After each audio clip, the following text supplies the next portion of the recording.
ठाकरे जसजसे महायुतीकडे सरकू लागलेत तसतसे ठाकरेंची शिवसेना आणि मनसेतील ऑनलाईन वॉर रंगायला सुरुवात झाली आहे. कुणी जुने व्हिडिओ काढतंय तर कुणी जुनी व्यंगचित्र काढून त्याला उत्तर देत आहे. महाराष्ट्रामध्ये हे असं सुरू राहणार आहे. या सगळ्यावर सध्या तरी एकच उत्तर दिसतंय. कुठलं आहे हे उत्तर बघूया आमचा खास रिपोर्ट हलक्यात घ्या.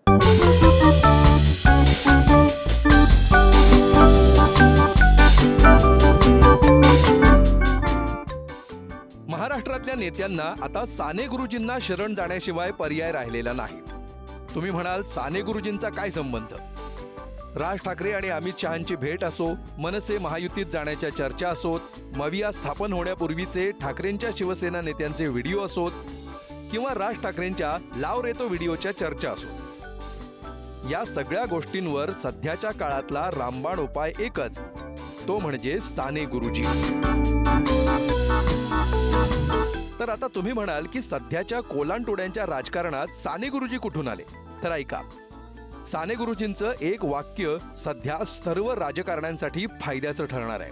महाराष्ट्राच्या 21व्या शतकाच्या पूर्वार्धात राजकीय अंधाधुंदी माजेल, कोलांटोड्यांना बहर येईल आणि पक्षनिष्ठा, विचार वगैरे गोष्टी बासनात गुंडाळल्या जातील याची साने गुरुजींनी 100 वर्ष आधीच कल्पना केली होती असं म्हणायलाही स्कोप आहे.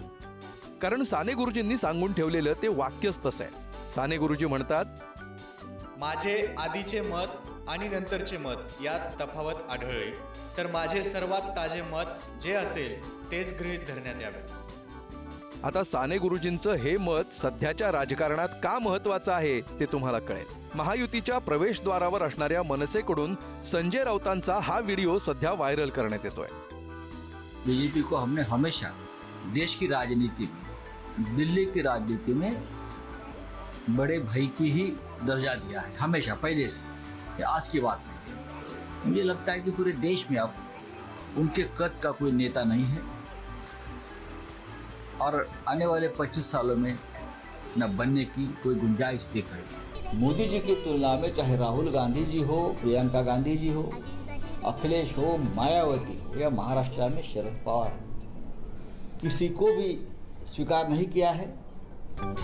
सिर्फ इस देश के एक ही नेता है, प्रधानमंत्री नरेंद्र मोदी. उसके सामने देश की जनता किसी को देखना नहीं चाहती, न स्वीकारना चाहती. हा जुना व्हिडिओ डिलीट तर होऊ शकत नाही, तो इंटरनेटवरून गायबही करता येऊ शकत नाही. मग याचं करायचं काय? तर त्याचं उत्तर साने गुरुजी. माझे आधीचे मत आणि नंतरचे मत यात तफावत आढळले तर माझे सर्वात ताजे मत जे असेल तेच गृहीत धरण्यात यावे. आता यावर प्रतिक्रिया देताना संजय राऊतांना राज ठाकरेंमधले व्यंगचित्रकार आठवले. दिल्लीमध्ये भेट झाली, तुम्ही म्हटलात काल की रात्री नाही तर सकाळी झाली, म्हणजे सकाळी भेट झाली आणि हे ठाकरे भेटतात म्हणजे महायुतीला या ठिकाणी नवीन साथीदार म्हणून भेटतात. मला त्याच्याविषयी माहीत नाही, पण राज ठाकरे उत्तम रंगचित्रकार आहेत, उत्तम कलाकार आहेत आणि आम्ही अनेक वर्ष एकत्र काम केलेलं आहे.